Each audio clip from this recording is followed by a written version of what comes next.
नमस्कार साथियों, जैसा कि आप देख रहे हैं कि आपके सामने स्क्रीन पर एक राज्य का नाम लिखा है। राज्य का नाम है तमिलनाडु। और आप ये भी जानते हैं कि सत्यादि शर्मा संस्थान अपने डिजिटल प्लेटफॉर्म पर आप सभी के बीच राज्य श्रृंखला लेकर के प्रस्तुत है। और राज्य श्रृंखला के अंतर्गत इस समय हम दक्षिण भारत की यात्रा पर हैं। और जैसा कि आप जानते हैं कि हम दक्षिण भारत के अंतर्गत केरल, कर्नाटक, आंध्र प्रदेश और तेलंगाना राज्य के बारे में डिटेल से जानकारी प्राप्त कर चुके हैं। डिटेल से आपको जानकारी दी जा चुकी है। वहाँ के नृत्य, कला, साहित्य, महोत्सव, उत्सव और साथ में उन राज्यों के इतिहास के साथ वहाँ की राजनीति और वहाँ के भूगोल पर भी चर्चा हो चुकी है। और अब हम ऐसे राज्य के बारे में बात कर रहे हैं जहाँ जहाँ तमिल नाम की भाषा बोली जाती है।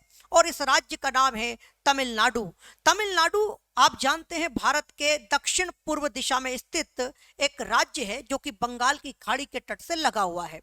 अब अगर मैं आपसे कहूं कि इस राज्य का क्या क्या पहचान है, तो इस राज्य की पहचान आप देखिए कि इसे दक्षिण भारतीय राज्य के नाम से जाना जाता है, इसे चोल मंडल के नाम से भी जाना जाता है, इसे दक्षिण भारत का संतरी, कर्नाटक संगीत की जन्मभूमि और संगम की भूमि के नाम से भी जाना जाता है। इसके साथ साथ तमिलनाडु राज्य को मंदिरों की धरती यानी मंदिरों की भूमि कहा जाता है, क्योंकि यहाँ कई सारे मंदिर पाए जाते हैं, यानी कि मंदिरों का यहाँ काफी समय तक लंबा निर्माण हुआ, इसलिए इसे मंदिरों की भूमि कहा जाता है। साथ में इसे नटराज, भगवान नटराज जो आपके सामने चित्र दिखाई दे रहा है, तो नटराज तथा इसे भगवान नटराज की पत्नी मीनाक्षी की धरती यानी मां पार्वती और भगवान शिव की धरती कहा जाता है। इस राज्य को भरतनाट्यम नाम के नृत्य की जन्मभूमि के साथ साथ अलवार संतों की धरती भी कहा जाता है। अलवार यानी कि वे लोग या वे संत जो भगवान विष्णु की भक्ति करते थे, उन लोगों को अलवार संत के नाम से जाना जाता था।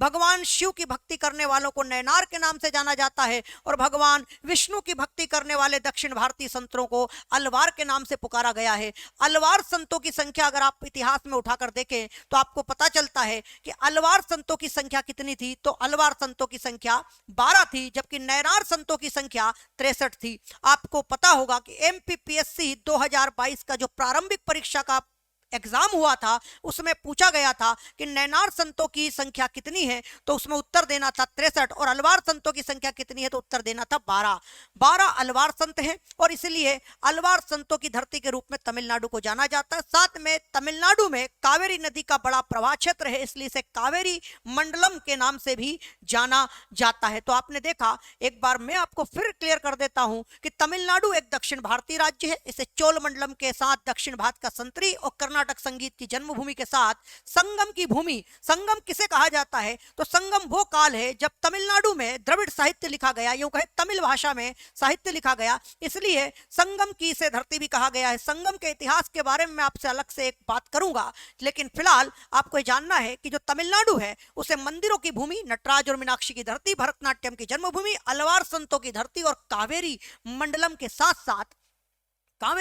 साथ साथ दक्षिण भारत में सर्वाधिक जनसंख्या वाले राज्य के रूप में भी जाना जाता है। वहीं इसे सर्वाधिक नारियल उत्पादक राज्य भी कहा जाता है। अगर भारत में आपसे पूछा जाए कि सर्वाधिक नारियल यानी कोकोनट का उत्पादन सबसे ज्यादा किस राज्य में होता है, कि तमिलनाडु को भारत में सर्वाधिक नारियल उत्पादक राज्य भी के रूप में जाना जाता है। वहीं तमिलनाडु को सर्वाधिक पवन ऊर्जा वाला राज्य भी कहते हैं। वहीं तमिलनाडु वह राज्य भी है जहां लौंग का सर्वाधिक उत्पादन होता है, यानी कि नारियल और लौंग के उत्पादन में यह राज्य देश का शीर्ष राज्य है। वहीं सबसे ज्यादा विंड एनर्जी का निर्माण भी इस समय तमिलनाडु राज्य में हो रहा है। इस राज्य को दक्षिण भारत में सबसे ज्यादा चावल और मूंगफली उगाने वाला राज्य भी कहते हैं। भारत में नहीं बल्कि दक्षिण भारत में सबसे ज्यादा चावल का उत्पादन तमिलनाडु और मूंगफली का उत्पादन भी दक्षिण भारत में तमिलनाडु में होता है। यानी कि इस राज्य में अगर खेती की बात करें तो ये नारियल और लौंग में टॉप पर है। वहीं चावल और मूंगफली में दक्षिण भारत का शीर्ष राज्य है, यानी कि सबसे ज्यादा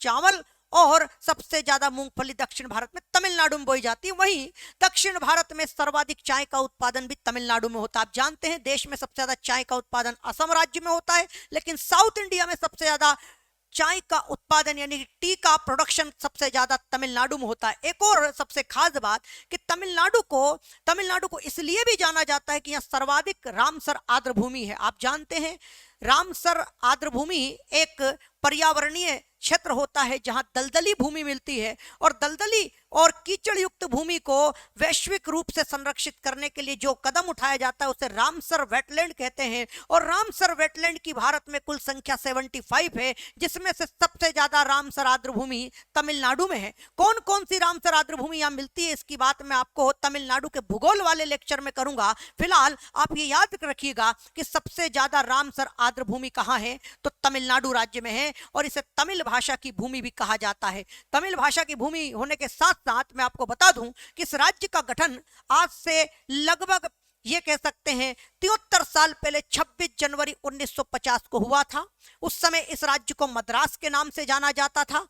उस समय जब मद्रास के नाम से इस राज्य को जाना जाता था तब इसकी राजधानी मद्रास ही हुआ करती थी, यानी कि चेन्नई शहर को भी मद्रास कहा जाता था और राज्य का नाम भी मद्रास ही था।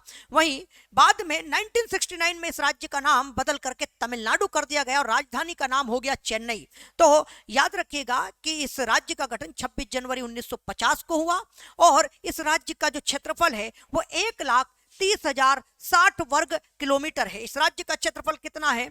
1,30,060 वर्ग किलोमीटर है। और इस क्षेत्रफल के साथ ये राज्य जो है भारत का क्षेत्रफल की दृष्टि से 10वां और दक्षिण भारत का तीसरा सबसे बड़ा राज्य है। मैंने क्या कहा कि क्षेत्रफल की दृष्टि से देखें तो भारत के 28 राज्यों में भारत का 10वां सबसे बड़ा राज्य है और साथ में दक्षिण भारत का क्षेत्रफल की दृष्टि से तीसरा सबसे बड़ा राज्य है। वहीं अगर इसकी बात करें तो ये बंगाल की खाड़ी के साथ में सीमा बनाता है, यानी इसकी तटीय सीमा बंगाल की खाड़ी से लगती है। साथ में इसके दक्षिणी भाग की जो सीमा लगती है वो मन्नार की खाड़ी से लगती है, यानी कि इसकी तटीय सीमा बंगाल की खाड़ी के नाम से जानी जाती है और इसलिए इसे कोरोमंडल तट के साथ में भी पहचाना जाता है, यानी कि ये राज्य कोरोमंडल तट के लिए जाना जाता है और बंगाल की खाड़ी से इसकी सीमा लगी हुई है। इसकी राजधानी आप जानते हैं चेन्नई है, जिसका पुराना नाम मद्रास था। इसके पड़ोसी राज्यों की अगर मैं बात करूं तो तमिलनाडु के पड़ोसी राज्य में आपको जो नाम दिख रहे हैं वो है केरल, कर्नाटक, आंध्र प्रदेश और साथ में केंद्र शासित प्रदेश पुदुचेरी, यानी कि इससे 3 राज्य और एक केंद्र शासित प्रदेश की सीमा लगती है। यानी इसके पड़ोसी राज्य कौन कौन से हैं? केरल है, कर्नाटक है और आंध्र प्रदेश है। इस राज्य में कुल जिले वर्तमान में 32 हैं और इन 32 जिलों में सबसे खास बात क्या है कि इसके 32 जिलों में 6 जिले जनजातीय जिले हैं, यानी ट्राइबल डिस्ट्रिक्ट है, जबकि 14 जिले समुद्र तट से लगते हैं। 32 में से 6 जिले जनजातीय जबकि 14 जिले तट से लगते हैं। वहीं 5 जिले पर्वतीय जिलों के रूप में जाने जाते हैं, माउंटेन या हिल एरिया के रूप में जाने जाते हैं। सीमावर्ती जिलों की बात करूं तो 16 जिले सीमावर्ती हैं। सीमावर्ती का मतलब यह है कि जो तमिलनाडु के पड़ोसी राज्य हैं, जैसे कि अभी आपको मैंने बताया कि तमिलनाडु के पड़ोसी राज्य कौन है? केरल है, कर्नाटक है और आंध्र प्रदेश है। ये जो पड़ोसी राज्य है ये राज्यों के साथ में कुल कितने जिले लगते हैं? 32 में से आधे जिले पड़ोसी राज्यों से सीमा बनाते हैं। इसमें भी आंध्र प्रदेश और कर्नाटक से, दोनों राज्यों से, ध्यान से देखना, आंध्र और कर्नाटक से तमिलनाडु की सीमा लगती है और आंध्र और कर्नाटक से लगने वाला जो जिला है वो कृष्णागिरी, यानी कृष्णागिरी वो जिला है जो आंध्र प्रदेश से भी सीमा बनाता है और कर्नाटक से सीमा बनाता है। वहीं कर्नाटक और केरल से सीमा बनाने वाला तमिलनाडु का जिला नीलगिरी है। कौन सा जिला है? नीलगिरी। अब अगर हम बात करें तमिलनाडु की अक्षांशीय स्थिति की तो तमिलनाडु की अक्षांशीय स्थिति 8 डिग्री 4 मिनट नॉर्थ से लेकर 13 डिग्री 35 मिनट नॉर्थ तक है। वहीं देशांतरीय स्थिति 76 डिग्री 15 मिनट पूर्वी देशांतर से 80 डिग्री 20 मिनट पूर्वी देशांतर से, यानी कि अगर बात करें तो यह अक्षांश और देशांतर की दृष्टि से विषुवत रेखा के पास ही स्थित है। मैं एक और आपको बात बता दूं कि तमिलनाडु का एक इलाका है कन्याकुमारी, जिसे भारत का दक्षिणी बिंदु भी कहा जाता है। याद रखिएगा, भारत के दक्षिणी बिंदु के रूप में कन्याकुमारी को जाना जाता है। वहीं भारत के सुदूर दक्षिणी बिंदु के रूप में अंडमान निकोबार केंद्र शासित प्रदेश के ग्रेट निकोबार द्वीप पर जो इंदिरा पॉइंट नाम का स्थान है उसे जाना जाता है। वहीं अगर तमिलनाडु की जनसंख्या की बात की जाए तो तमिलनाडु की जनसंख्या लगभग 7 करोड़ 21 लाख है, यानी कि 7.21 करोड़ है और इस जनसंख्या के साथ तमिलनाडु भारत का जनसंख्या की दृष्टि से 6ठा सबसे बड़ा राज्य है और दक्षिण भारत में सर्वाधिक जनसंख्या वाला राज्य है। इस राज्य में जनजातीय जनसंख्या यानी ट्राइबल पॉपुलेशन की जो आबादी है वो कुल आबादी में 1.10% है, यानी कि यहाँ पर ट्राइबल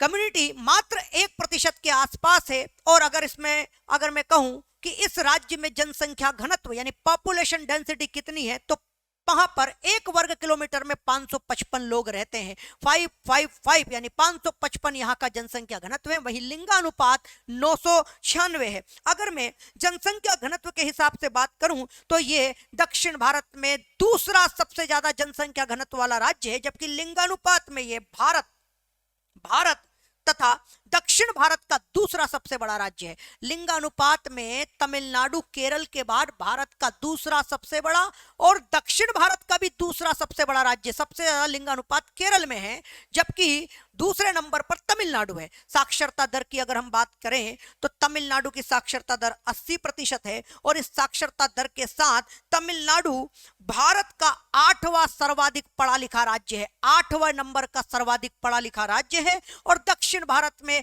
दूसरे स्थान पर इसको साक्षरता में रखा जा सकता है।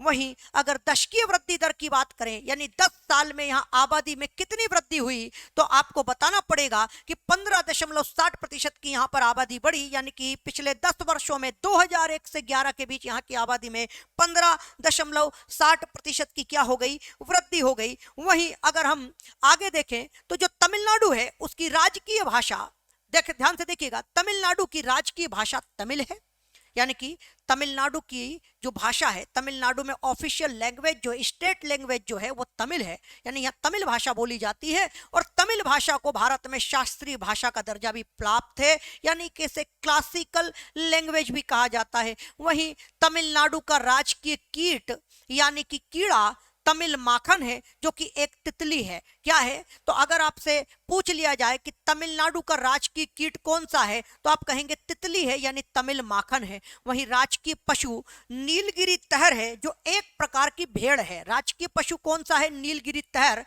और ये तहर जो होता है ये एक प्रकार की भेड़ है। और याद रखिएगा कि ये जो भेड़ है इसे IUCN की लुप्त प्राय सूची में, यानी कि IUCN की जो सूची है उसमें लुप्त प्राय सूची में रखा गया है। वहीं इस राज्य का स्टेट बर्ड जो है वो पन्ना कबूतर है, राजकीय पक्षी यहाँ का पन्ना कबूतर है, जबकि यहाँ का स्टेट ट्री पामेरा पाम है। पामेरा पाम यहाँ का स्टेट ट्री है, जबकि स्टेट बर्ड पन्ना कबूतर है। राजकीय फूल की अगर बात करें तो ग्लोरियोसा लिली नाम का यहाँ पर राजकीय फूल जो है मिलता है। और साथ में अगर मैं बात करूं तो इस राज्य का राजकीय फल यानी कि स्टेट फ्रूट ऑफ तमिलनाडु है पाला पालम, जिसे कटहल भी कहते हैं। कटहल तमिलनाडु का राजकीय फल है।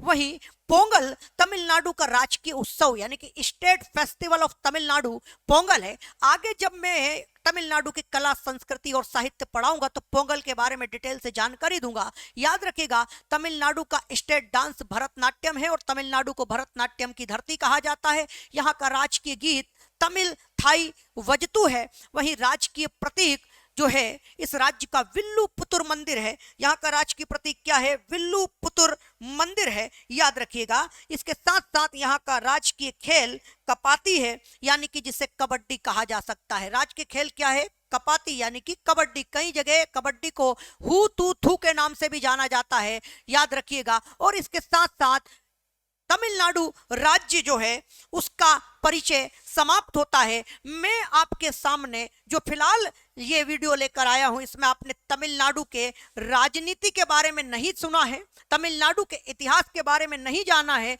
और ना ही तमिलनाडु की कला संस्कृति के बारे में जाना है। अगले वीडियो में इंतजार कीजिए तमिलनाडु की राजनीति के बारे में। मैं आपको एक बार भारत के नक्शे पर तमिलनाडु राज्य कहां पर स्थित है वो बता देता हूं, ताकि आपको इस बात में कोई संशय ना रहे कि जो राज्य के बारे में आप अभी सुन रहे थे वो राज्य कहाँ है और किस तरफ है। तो आप देख पा रहे होंगे भारत के नक्शे में यहाँ पर इस जगह पर तमिलनाडु राज्य है। ये तमिलनाडु राज्य है और तमिलनाडु राज्य समुद्र तट से लगता है। पास में बंगाल की खाड़ी है और साथ ही नीचे की तरफ देखेंगे तो श्रीलंका देश पास में स्थित है, यानी तमिलनाडु के दक्षिण में या दक्षिण पूर्व में श्रीलंका देश है। और बीच में यहां पर अगर बात करें तो इस जगह पर इस वाले हिस्से में जो खाड़ी है उसका नाम मन्नार की खाड़ी है, जहां पाक जल संधि क्षेत्र भी स्थित है, पाक जल संधि क्षेत्र भी स्थित है। वहीं एक और क्षेत्र की अगर मैं बात करूं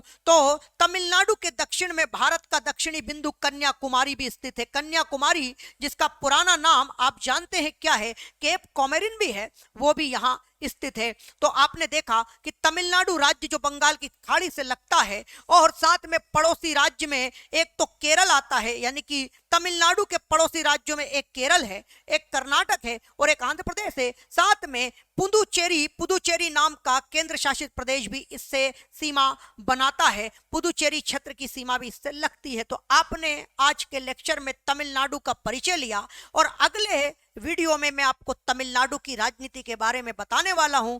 तब तक के लिए इस वीडियो को लाइक कीजिएगा। ये वीडियो आपको कैसा लगा, ये तमिलनाडु की सामान्य जानकारी आपको कैसी लगी, कमेंट करके बताइएगा। साथ में ज्यादा से ज्यादा लोगों को शेयर कर दीजिएगा ताकि उनको भी तमिलनाडु के बारे में जानकारी मिल सके। मैं अनुराग गुप्ता सत्यादि शर्मा संस्थान के ऑनलाइन डिजिटल प्लेटफॉर्म पर आप सभी के बीच दक्षिण भारत की यात्रा के साथ हाजिर होने वाला हूं। पुनः इंतजार कीजिएगा। जय हिंद, जय भारत, नमस्कार, बहुत बहुत धन्यवाद।